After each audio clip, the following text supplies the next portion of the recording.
दोस्तों नमस्कार, मैं Mukesh Joshi Indian institute of excellence से आप सभी का हार्दिक स्वागत करता हूं। और सोमवार को एक वीडियो लेके आपके बीच में उपस्थित होता हूं।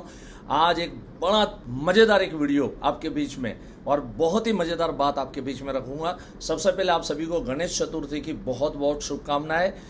दोस्तों, गणेश जी से हमने क्या सीखना चाहिए, इस विषय को लेके आज मैं आपके बीच में उपस्थित हूँ। एवरी मंडे कुछ न कुछ नए सब्जेक्ट्स आप लोगों के बीच में रखना बहुत अच्छा लगता है।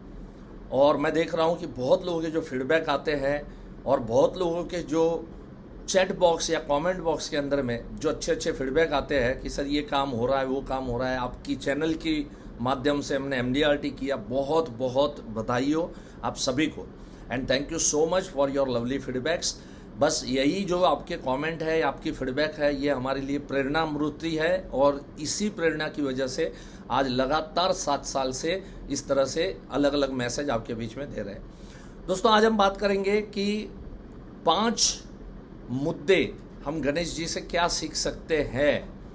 एक इंडिकेशन है कि ये 5 अगर मुद्दे अगर हम अच्छे से समझे तो हम ये कह सकते हैं कि we can very powerful human being, very powerful sales person and very powerful person. ये कहानी आप सभी को मालूम है गणेश जी की।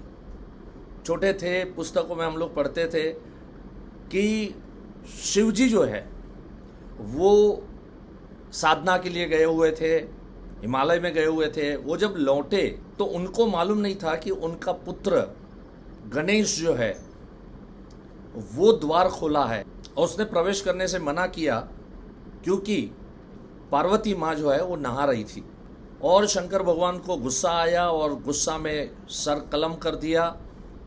और उसके बाद में उनको जब पता चला कि ये तो मेरा पुत्र है तो वो घर से बाहर निकले और जो दिखाई दिया उसका सिर उठा के लाके उन्होंने अपने बेटे के सर पे रख दिया। और उनको गजराज दिखाई दिए, हाथी दिखाई दिए और सिर इस तरह से लाके गणेश जी के ऊपर में लगाया। पौराणिक कहानियाँ हैं। इसमें हमारे एक स्पिरिचुअल गुरु को मैंने सुना था, बहुत सटीक क्वेश्चन किया था कि अगर सर कलम किया और फिर पता चला कि ये मेरा पुत्र है तो घर से बाहर निकल के किसी और का सर क्यों लेके आए? क्या गणेश का ही सर उसके शरीर के ऊपर में लगा सकते थे? अगर गजराज का सर लगा सकते हैं तो उसका खुद का भी सर लगा सकते हैं। और मुझे उस दिन पहली बार लगा, ये तो कभी हमने सोचा ही नहीं।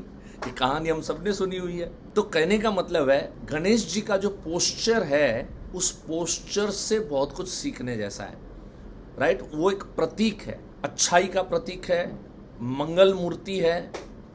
और इस विषय में अभी मैं आपके साथ में यहाँ पर चर्चा करूँगा। 5 मुद्दे हम लोग चर्चे में लाएंगे। सबसे पहले, गणेश जी का जो सर है वो बहुत बड़ा है। इसका मतलब क्या है मालूम है? जिस भी फील्ड में हम काम कर रहे हैं उस फील्ड का हमारे पास A to Z नॉलेज होना चाहिए। हम ज्ञान से भरे हुए होने चाहिए। एक इंडिकेशन है कि हम ज्ञान से भरे हुए होने चाहिए। दूसरा इंडिकेशन ये है कि गजराज की जो आंखें हैं, गणपति की जो आंखें हैं वो छोटी सी है। ये छोटी आंखें मतलब लोगों को बारीकी से परखना। आपने देखा होगा जो लोग डायमंड देखते हैं, जो लोग घड़ी का कुछ पहले के ज़माने में जो रिपेयरिंग का काम करते थे, राइट, तो ऐसे बारीक आंखें करके वो इस चीज़ को परखते थे। मतलब लोगों को बहुत बारीकी से परखना चाहिए। ये दूसरा इंडिकेशन हमको समझ में आता है। देखिए, मैं अगर पहले इंडिकेशन की बात करूं तो जब तक मेरे पास मेरे फील्ड का ज्ञान नहीं था तब तक मैं फेल्यूर था। लेकिन जैसे मेरे फील्ड का ज्ञान मुझे मिला तो मैं इतना सक्सेसफुल हो गया, इतने उजाले से भर गया कि आज ऑल ओवर इंडिया में अलग अलग शहरों के अंदर में आज मेरे प्रोग्राम चलते हैं। आज करीब करीब 2 लाख सब्सक्राइबर के नज़दीक हूँ। अगर जिसने भी सब्सक्राइब नहीं किया मेरा चैनल तो जल्दी से कर दीजिए ताकि 2 लाख के नज़दीक पहुँच जाऊँ मैं। और जिन्होंने भी बेल बटन नहीं दबाया, बेल बटन जरूर दबाए ताकि ऐसी ऐसी प्यारी प्यारी वीडियो और प्यारी प्यारी मैसेज आप लोगों के बीच में मैं रख पाऊँ। सो ज्ञान से भरपूर रहो, लोगों को बारीकी से परखो। तीसरा मुद्दा ये है, कान बड़े हैं और इसको क्या कहते हैं मालूम है? सूप के जैसे कान है। सूप क्या काम करता है? कचरा कचरा बाहर निकलता है, अच्छा चीज़ अपने पास रखता है। अपने कान भी वैसे होने चाहिए। अच्छाई, मोती जैसी चीज़ें ना वो कान में आनी चाहिए। किसी की बुराई कान में घुसनी नहीं चाहिए। किसी की बुरी बात कभी कान के अंदर में घुसनी नहीं चाहिए। सो अच्छाई हमेशा ग्रहण करो। और शुभ कैसे होता है, कान कैसे होते हैं, बहुत बड़े मतलब अधिक से अधिक सुनो। अपनी जो लिसनिंग कैपेसिटी है, मैं देखता हूं कि बहुत लोगों की लिसनिंग कैपेसिटी पावरफुल नहीं होती है। कभी कोई पार्टी कोई ऑब्जेक्शन देता है कि धन करके, जैसे AK-47 में से जैसे चीजें निकलती है ना, वैसे कई बार बहुत ज्ञान होता है ना, तो धन धन धन धन करके शुरू हो जाते हैं। शांति से उसको सुनो, वो पार्टी क्या कहना चाहता है। मैं तो कहता हूं जब कोई पार्टी कुछ कहे तो बीच में तो नहीं बोलना चाहिए, लेकिन उसकी बात पूर्ण होने के बाद वापिस एक बार कंफर्म करो कि और कुछ कहना है क्या सर आपको। तो कान कैसे है, बहुत बारीकी से ध्यान से अपने को जो सुनना है, ज्यादा करके हमको सुनना है। ये तीसरा मैसेज। चौथा मैसेज हम क्या ले सकते हैं, सूंड बड़ी है। ये बड़ी सूंड का मतलब है लोगों को दूर से सूंघो, दूर से परख जाओ कि ये आदमी के पास मैं जाता हूं तो इसकी जरूरत क्या है, इसकी नीड्स क्या है, इसको किस चीज की जरूरत है, कौन से प्रोडक्ट की इसको आवश्यकता है।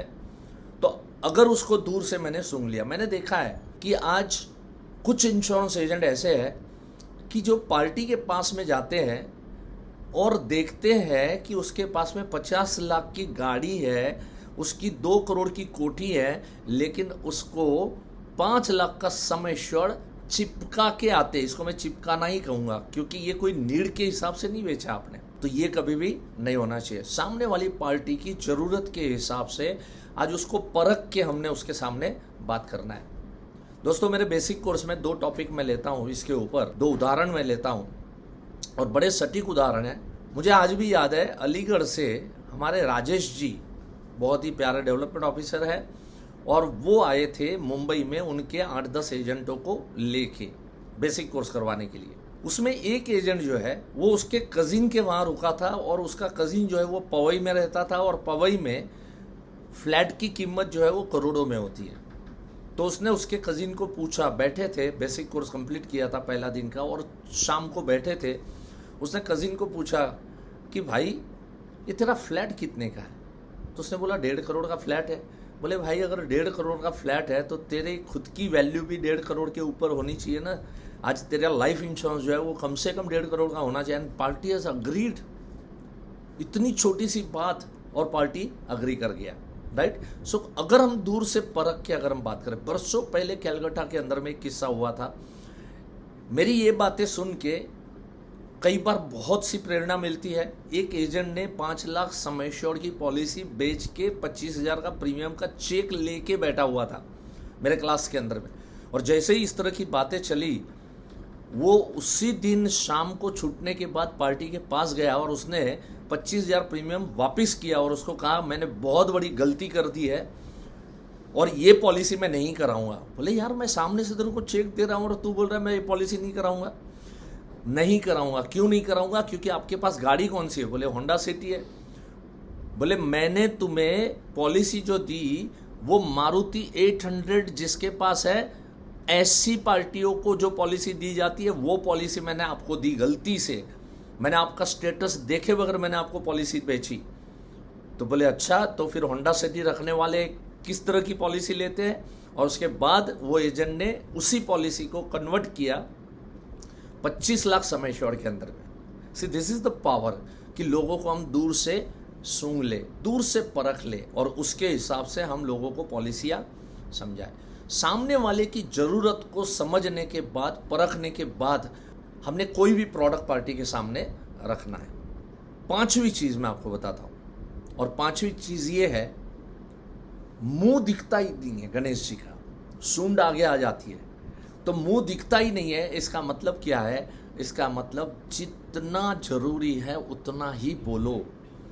कई बार बहुत लंबी चौड़ी बातें करते रहते हम लोग, लेकिन हाथ में पॉलिसी नहीं आती, हाथ में काम नहीं आता, राइट। सो जितनी जरूरी है उतनी ही चीजें, ज्यादा सुनना है और कम बोलना है। ये सूत्र हमें गणपति जी हमको सिखाते हैं। और भी बहुत कुछ है। आप अगर देखोगे तो गणेश जी के चबाने के दांत अलग है, दिखाने के दांत अलग है, राइट। सो हमें भी क्या करना है, कई बार हम we are a sales person, तो कई बार बाहरी दिखावा जरूरी है। आज मुझे सूट वूट पहनना पसंद नहीं आता था पहले, लेकिन पहनना जरूरी है। फील्ड के लोग हैं, लोगों के सामने जाना है, उठना बैठना है, तो ये सारी चीज़ें अगर हम करेंगे, जो मुद्दे मैंने आपके बीच में रखे वो अगर हम करेंगे तो रिद्धि और सिद्धि हमारे दासी बनेंगे। हमारे अगल बगल में कौन बैठेगा? रिद्धि और सिद्धि बैठेगा। रिद्धि क्या है? रिद्धि का मतलब है पैसा और सिद्धि का मतलब है नेम एंड फेम। आज सारी दुनिया इसी चीज़ के लिए तो कार्यरत है ना। हमें लाइफ में चाहिए क्या, मुझे बताइए? रिद्धि और सिद्धि चाहिए।